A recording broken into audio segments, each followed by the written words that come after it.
Welcome to the Intelligence Amplifiers, podcast that celebrates the people who make the intelligence a collective superpower. In every episode, we uncover the stories of learning and development leaders who amplify knowledge, break down silos, and empower teams to thrive. These are the enablers of insight, the ones turning expertise into action and shaping the future of work by ensuring that the right knowledge reaches the right people at the right time. So, if you're ready to explore how the intelligence is amplified and shared across organizations, you're in the right place. Let's dive in. Hello and welcome to the latest episode of Intelligence Amplifiers. Today we have Holly Lee joining us. Hello, Holly. Hi, Marko. Great to see you. Yes, it's been a while. I think it's been maybe at least a year or two since we last kind of had some, deep chats and meetups. I know we talked a little bit before, recording, but it's been a while since we've caught up on all this stuff. That's right. Yeah, we met through TechnoCon and kind of used to geek out on all things engineering, enablement, and so forth. And I find your story very interesting. So you're at Expedia, and a lot of people that join our episode had kind of like a colorful career journey. But your journey you've been at Expedia for 17 years or something. Yes, I've been at the company for a long time. Ironically, I've always thought when I first joined, this might be my last year. I'm going to go out and, try out new things and, explore different careers and things like that. And every year there's always like a new problem that I end up finding out. And I'm like, I want to solve that. I want to solve that. And I end up staying. But, throughout my 17 years, I've never stayed in one role. So, at some point I would get bored or something like that. And I'll chase after the next problem that has been kind of itching for me to solve. So it's and I would say, whenever you see people frequently change, well, not frequently in terms of like how it is lately, but in the past, people would change careers or companies every 3 to 4 years or so. My career changes have been kind of roughly around that time. By the time I kind of complete some type of project and I'm looking for something new, for one reason or another, out of happenstance, I end up finding some cool new thing that I want to solve. I'm still at the same company. So it's pretty rare. I know lots of people are often really surprised by that. But I've been very fortunate to always find something fun to try to solve and also build my own knowledge and experience as well. Yeah, and I guess it speaks to the company culture, right? Since you stayed there for so long, so that's a big deal. And I believe you started back in 2008 during sort of like the recession times, and you may even know you were connected to Rebecca Skills, right? As well, if I remember. What was the first job? Like, what was the first opportunity at Expedia? Yeah. So, the funny thing is right now, my official title at the company is a developer relations engineer. We've gone through a lot of different, job titles and what's popular nowadays. But when I first started out at Expedia, I was not a software engineer. I didn't even study computer science. I was what was my first title? It was like content coordinator or something like that. I basically worked in kind of the operations side of things and offered support. It was also a really tough time to find jobs for anyone entry level at that point. So, when I first started, I wanted to get more technical, learn more things. And I've always been very fortunate to have managers who supported me with whatever I wanted to learn. And so I went into data analytics at one point, which is when I, at one point, encountered Rebecca because she was running a data academy and a bunch of other learning like workshops and series. I kind of first off learned how to develop software through some of the programs she started, and also even like started hosting some of those like based off of what I've learned. So it was very, very interesting and very long journey as I've kind of experimented with lots of different things. But yeah, eventually after doing data analytics, I went into database engineering because just putting together dashboards was not enough. I wanted to know the ins and outs of everything related to data pipelines and administration and other stuff related to like how databases are architected. Eventually I hit another like ceiling and I went into software development, and in like the last 5 years, I started moving more towards like enablement type of activity. So I moved into learning and development, which then I was reporting under, Rebecca's team where we taught a ton of engineers on ideal ways of, building and all that. So it was super fun. And just over time, like the titles change, the things that people need to know and learn from. I feel like they haven't. They're just always a different rebrand uh, of what the title is or what kind of function it is. But ultimately, it's evolved over time. Yeah, got it. Yeah. Yeah, and I mentioned Rebecca because we had her on the episode as well, so we shared her story as well. I'm a huge fan of obviously what you built at Expedia. So you started as sort of like this entry level data analyst, and it sounds like you brought a lot of like you were hungry and curious, right? Like you were constantly trying to figure out like how to do the job, how to do it better. I remember at one point we talked about automating workflows and like figuring out like all the manual tasks and just kind of some people kind of find I guess some level of like peace in that sort of like manual work, but there's no real growth. And it sounded like you wanted to automate it and figure it out and kind of improve and get better at it. And how did that work out? Yeah, I think that drive has always been something that was in me, but basically my very first job, the job was responding to emails essentially. I did not have a lot of control like what most software engineers, you can build anything you'd like. A lot of the access was very, like locked down to whatever I needed to do. And ultimately, like I I wanted to find ways to not have to do my job. And so then I learned how to script, of course, with some type of supervision and things like that. And as I kind of build out some of those tools, I learn how they work and I start thinking with like system mindset and also try to look and see what kind of code is underneath and how does it actually work. And so what I didn't realize at the time, but I learned about it like probably around 5 years ago, I had been basically thinking like a software engineer before I even officially had those titles. And what I ultimately needed was just a little bit of support from managers to like send me to some of the um, local community colleges or online courses and just provide some support to get a better understanding of what are some of the languages that they're using and get some formal training. But in terms of like trying to solve problems, I mean, it's something that I think most engineers find that it's probably innate within them, which is why they've been kind of chasing that job in the first place. But it's interesting. You haven't had like the official, like initially, you haven't had that engineering sort of background or training, but you had that engineering mindset, right? You brought that to the table, and then it was just a matter of kind of filling in the blanks in terms of skills. Yes, and, it's kind of interesting because there's actually a lot of jobs that are around where you basically need to have, like, an investigative mindset and being able to, like, replicate, how did this happen? Or even, like, if I were to in order for me to get that next thing, what do I need to have already done? So, like, building out those foundation and those system mindset type of, activity that they're always kind of there.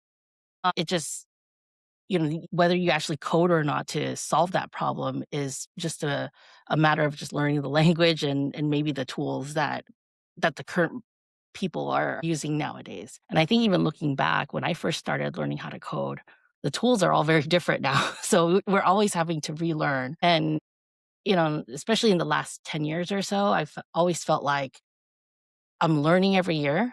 And I think every 5 years or so, everything's different. The style of coding completely changes. I mean, even now we're going through all of this AI. Um, Coding with AI is like a huge thing right now, and it's changing the mindset of a lot of software engineers in general. But like the problem solving mindset, I don't think that has changed. It's just the language you use, how you can communicate with the machine. that that is the part that changes. It's interesting about the first principles, right? Certain things don't change. And what I'm hearing in all this is really kind of leaning on this mindset of curiosity, mindset of constantly be learning, chasing problems to solve. And then everything else is kind of downstream, like picking up the skills is downstream, actually getting the job and, getting moving up upstream in the organization and taking bigger roles. That's all downstream from uh, having that mindset of curiosity and constantly be learning and you're kind of embodying that through your career. So that's pretty awesome to see. So thank you for sharing. I'm curious. Okay, so you started at the bottom. You were curious. You kind of picked up some skills, took on bigger challenges, grew, got to a higher level. What is it you're working on now? Like, what's exciting to you now in your current role at Expedia? Yeah, right now, my team, we're building out developer advocacy, which is not really new in the whole community. It's been kind of a trending and popular type of function in a lot of companies in the last 5 years. But more specifically, it's internally facing. And one thing we keep finding is that a lot of engineers that are embedded in companies, especially if they get really large, it's hard to keep up. It's hard to keep up with all the different technologies that are out there, let alone what other, like your sister teams or whatever, what they're learning about and whatever changes they're already implementing, and what's popular or not. Like that that whole bit is a whole other journey, because right now what I've also been finding out is there's lots of content creators that build out, tech content everywhere, on YouTube, on TikTok, on, basically anywhere where people can garner our audience. Mm, it's hard to know what people actually have learned or heard, and it shapes what people are doing. So if you wanted to kind of encourage people to have a unified team that everyone's on the same page, it's helpful to have a enablement function that's embedded within your teams to kind of make sure that that is that is consistent and there. You can't just like say, "Oh, well, the content's available out on the internet. People are just gonna understand the exact same things." It's a near impossible task because there's almost too much content out in the world. And I think even content is there's more and more content being generated now, even with AI. So it's the understanding and learning is one of the things that's actually the hardest parts, and also remembering what, or understanding what sticks, once you, like, read or understand some content, how do you know it actually is motivating people to drive change, or does it help them actually understand, how to problem solve, especially in, like, a new way or something? Yeah. So this is super. I have so many questions. So, and we're talking about internal engineering enablement. And what's interesting is, like, I remember when I was at Twitter, I had Twitter University, which was internal, but then there was developer advocacy, which was external. It was about, let's push our APIs to the outside developers and so on. First of all, I didn't even know that team existed initially. And then we were like, huh, like, what do you guys do? And it turns out that they do the same thing we do. It's about, you know, helping share the understanding of how certain technologies and APIs and et cetera work and best practices and so on, and disseminate that to engineers. But organizationally, we were so distant, right? Like, we did the same job, but I reported to engineering and they reported to sales essentially. Uh, and to me, it was always like super interesting. We do the same work, but we're so like far away. And so even the language you're using, developer advocacy, is interesting. It's like if you kind of think about where we came from, engineering onboarding, for example, it was like, well, you put some documents and hopefully they figure it out. And it's like the onus is on them to figure it out, right? That's like that's like how we used to do it. But like now I'm hearing like, oh, we're advocating for, like we're proactive, like we're getting out there and like almost like a salesy, like teaching them the best practices and so forth. So tell me a little bit more about like that sort of, there seems to be a little bit of a mind shift that it's not just like, hey, we'll put some documents and videos and hope you find them, but it's more of a, we're going to advocate for the best practices, etc. Like, how are you thinking about that and even the naming? Yeah. Well, in terms of the naming, we picked advocacy because internally you have teams that come up with like a really great best practice. And maybe you might have one person who is doing it as a side project that is like, all right, I'm going to go around telling more people about it outside of my team. But not every team has that. And some people have really great ideas, and sometimes they might be happening in silos. And eventually you have like, 10 different ways of doing the same thing, which becomes a problem, right? Especially for companies that have been around longer. You end up having more legacy, especially because you're building out more capabilities and things like that. And so one of the things that we find is, as long as we find ways to help learn from each other, um, and being able to say, all right, we've seen a bunch of stuff. This is like the ideal way that we want to do certain things for now. We would want to encourage it. And the reason why we did that was twofold, right? Because I think in one scenario, engineers are going to always want to build stuff. That's just part of the nature. It's like, I can't do certain things. I'm just going to figure it out and solve it. But in the other scenarios, every single thing that you build is, in a sense, a liability, right? Like if you decide you wanted to move on to work on something else, who's going to maintain it and all that? And then it becomes a bigger problem for the company. So if you do want to keep it around or have a particular way of doing things, there needs to be a way of maintaining some of that. And a huge part of it is awareness and communication, because we have so many things that are available in our fingertips, and it's really hard to discover and ensure that it's available to you. It's working the way it's intended and all that. And the other piece is like, ultimately what this role is about communication, right? Every engineer has a different way of communicating to each other. Like even the past Holly to now, like current Holly, we don't speak the same language. I mean, we could try, but sometimes I need to have some level of translation. Um, and that's kind of where this role is really where we shine, is because we would be able to understand people who are maybe new to a certain way of using certain tools or coding in a particular way. And then there's like a new preferred way that we would like. And every single time there's like a giant leap in software best practices, you have to kind of mentally map like, this person went through this journey and understood that. So maybe I can go ahead and just like hand them the documentation and they can learn on their own. But in other cases, you have to walk them through, explain the why, this is how they were thinking, and provide that a deeper level of mentorship. Got it. Got Yeah. it. Got it. I'm curious. So it's a communication job, and there's a lot of sort of engineering best practices. I am also curious about your structured internally. Sometimes this role falls into L&D, right? We see that quite often, especially in the times when it's economy is a little tougher. It's more of a employers market than employees market, I guess.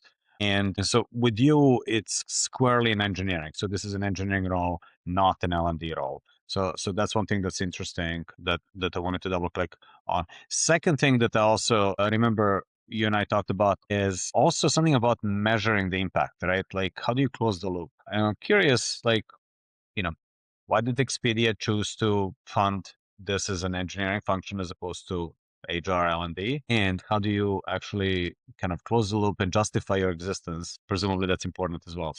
Yeah, it's really hard to, and I think anyone who's in developer relations or whatever other number of flavors that, this job title falls, or these jobs function falls under, you're always finding ways to having to justify why you need to do certain things. And in general, what we've found is if you build something and only invest in engineering, the people aren't coming, right? And in terms of like, let's say, why is this not like a product manager role or program manager role? I mean, in some ways, some in the past, this used to be part of their function. But what I've ended up discovering, because at one point, like what I was doing did fall under learning and development at one point. And what we ended up finding out is that sometimes those, like the job would end up, like people will miss out on some things for like 5 years, right? Like you'll have to figure out how to catch them up. Um, and some people don't like may not have actually gone through migrations to cloud computing or, some very specific niche topic. And product managers or program managers are always focused on what's current. What is the newest thing? And no one ever goes back to think, well, this is actually what's missing and we need to catch them up. So in a lot of sense, when we're looking at how we impact, we do look at the adoption curve, or there's like a very famous bell curve of like, you have your early adopters, which is very easy to advocate for. All you have to do is make sure you have clear documentation. But then as you get kind of deeper and deeper into the curve, they need better examples. So, being able to build out a hello world and showcase this is how it works and have it be closer to what their day to day is, or even actually get, them to show you how their code base is and then you kind of walk them through how to solve some of that. Those relatable examples is what you can get the like greater 60 or closer to like even like the rest of that long tail curve. And that's where what I think, we sold in terms of the investment, because it's really difficult to manage large organizations if you're only getting early adopters on things, because you're always going to create more risk in your technology. And early adopters tend to figure things out themselves, right? Like they're the more sort of enterprisey. They tend to kind of like just kind of sort it out. It's the majority that requires more hand holding, I find.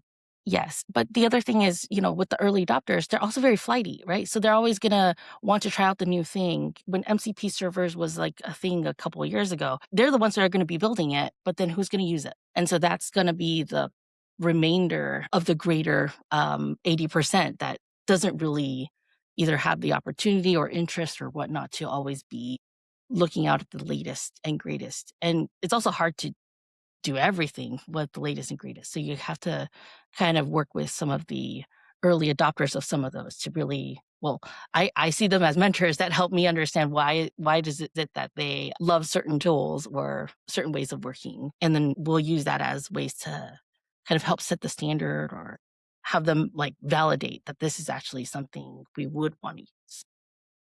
And and thank you for sharing all this. So putting Expedia on the side, what do you see in the industry is happening? Like, what are some of the trends or things that are on the horizon that you're excited about? Yeah, there's a lot of the technologists and folks who produce lots of wonderful content on all the different places where you hear about technology. I mean, everyone's in general embracing AI. At least that's what I find. But we're also very skeptical about like the outcomes and how effective it is. And I think this kind of skepticism it can be applied for anything. It does not have to be just about AI as like the current trend. But I do think that the biggest difference is that it is changing behavior of most software engineers. I saw a chart recently about like, Stack Overflow uses and how people are communicating and creating content. That's the part where it's different now. People are just moving into a different way of using things. So what I am anticipating is that there's probably, I guess, faster iteration of software, and therefore, you'll see a lot more existing software that's going to converge with a lot of capabilities with other people or like their competitors that they probably didn't anticipate. And so being able to understand what is it that, GitHub is now offering or, um, eh, you know, put in X tool on there. Like what is it that it can do? It is going to be an interesting challenge to help people keep up. And as I said, like ultimately now this is a communication problem. And I think at the end of the day, most engineers or engineering teams, that is really the crux of it. It's not just about like whether they know how to code or problem solve. It's more of how do they communicate with the team? Did they quickly understand? Can, others communicate well with each other? It's stuff like that.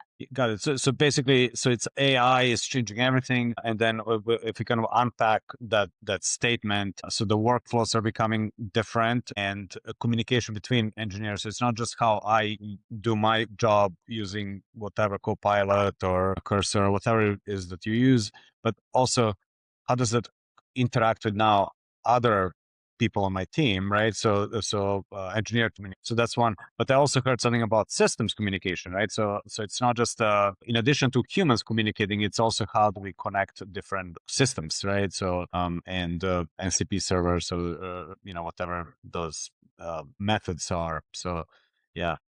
Yeah, yeah, and I know we're kind of being, general about this is because probably by the time we, say like the current state where everyone's talking about different agents and sub agents and orchestrating all that, in a month from now, it's going to be something else, I'm sure, because it is so hot right now in the industry. But the one thing I did see, at least in the past 6 months or so, a lot of the expectation in terms of like using all of these, it is forcing software engineers to basically think more like tech leads or something instead of, you're a code monkey and just solving the problem that's being tasked to you. So you have to actually be thinking beyond that. And I can see this being very, very difficult with the entire industry because we were heavily dependent on, new software engineers who haven't really had built up that problem solving and systems thinking to start out and then eventually grow them into that.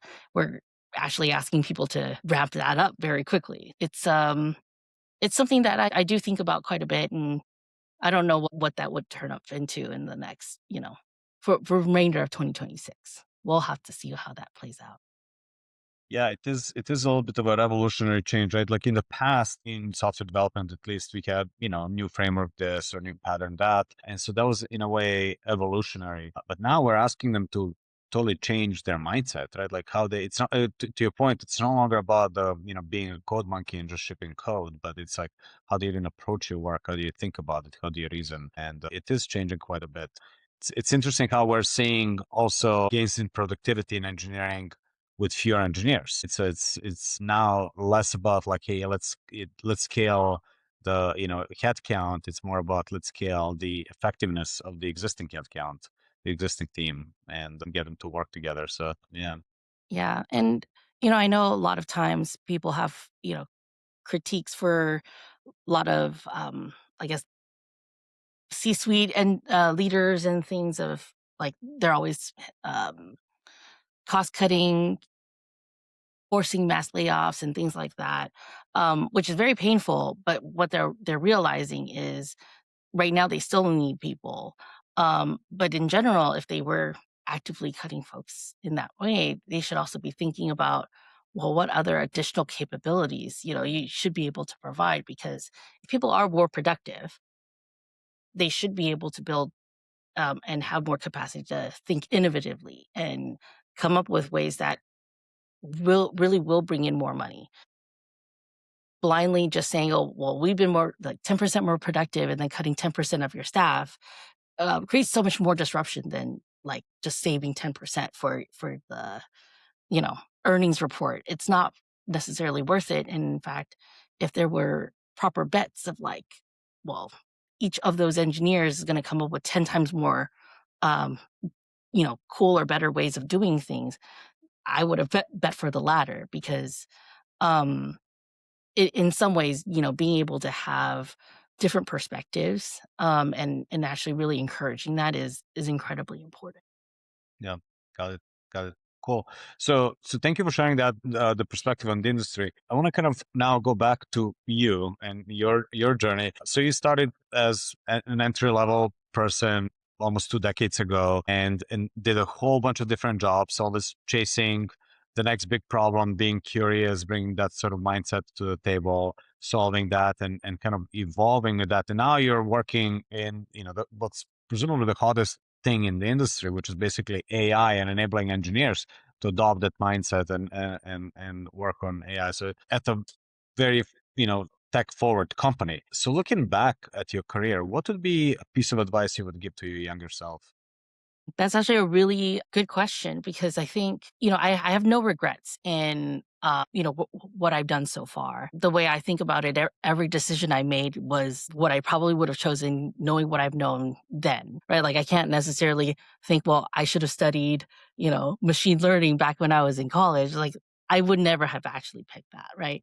There are a lot of folks that talk about people's mindset and being aware about your own personal growth and what you actually want to work on next, but also being very open on what could potentially be.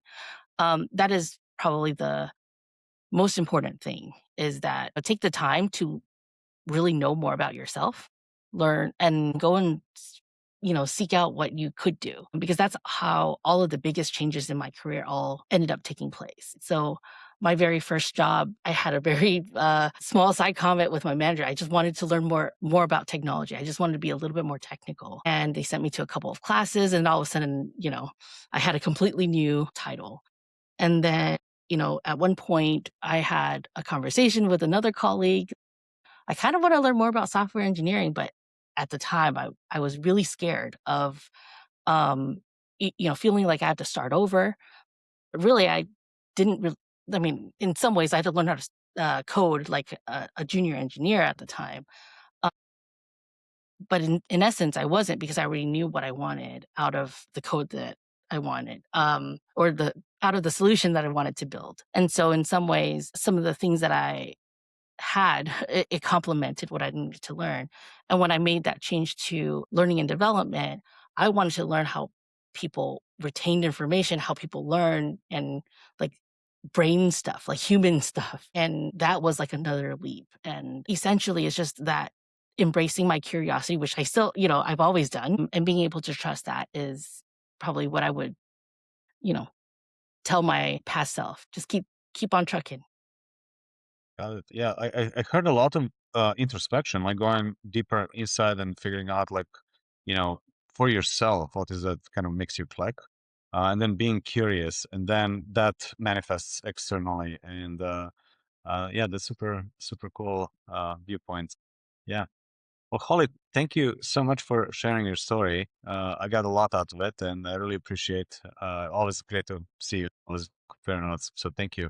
Great to see Yes. Well, thank you. Thank you for the opportunity and having this podcast, because I get to learn so much from the community here. So it's wonderful to see a lot of like-minded folks who are just always so curious and wanting to learn and grow. That's the idea. That's why we do it. So I appreciate it, and we'll keep on doing it. Yep. Thanks, Holly. Thank you.